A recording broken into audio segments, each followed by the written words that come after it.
في تمريره مع هبه تحليل مباراه الاهلي والاتحاد. تعادل غير عادل. تكتيك فريق الاتحاد كان كله زق زق ربك يفك، وهو فك وجابوا جول بالحظ والصدف، رغم ان اللاعب اللي جاب الجول حطها على صدره في وسط، وجاب الجول في وسط 5 لاعبين مدافعين. ليه بالحظ والصدف؟ لان الناس دي بقى لهم اكتر من 20 دقيقه احنا ما شفناش الشناوي ولا شفنا الشبكه بتاعته حتى، واحنا بنكرر نفس الغلطه. بدل ما نلعب تحت الكوره ونرتب خطوط، لا بنسيب الكوره وبنسيبهم يرجعوا تاني لورا ويهاجموا، رغم ان هم كانوا اساسا بيلعبوا معاك ديفنس طول المباراه. المهدي سليمان صيطناه وهو كان موفق قولا واحدا، وعلى فكره كان يستحق الطرد بسبب تكرار الخطا اللي عمله.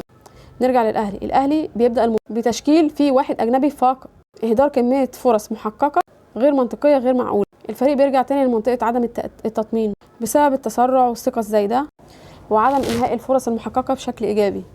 الشحات الاخطر والافضل، امام كان الاسوأ.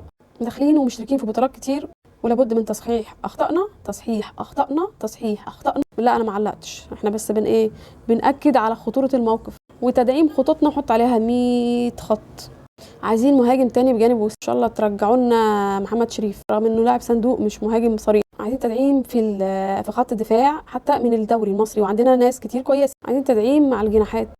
كولر مصمم على العك في التأخير بتاع التغيير، يجرى له حاجه لو ما غيرش بعد الدقيقه 75. ومنزل رضا سليم في الدقيقه 89 يعمل ايه؟ هو نفسه بيقول انا طب انا اعمل ايه يعني؟ بيرسي ورضا كولر مخلص عليهم على دكه الاحتياط. الحقوا فوقه عشان اللي جاي جحيم. وعلى الصعيد الاخر جمهور المنافس بتوع البليله دمهم تقيل توق. قال يقول لك قال الاهلي بطل المحيط غرق في الاسكندريه، ده انتوا اللي من تقل دمكم غرقتوا في شبر ميه.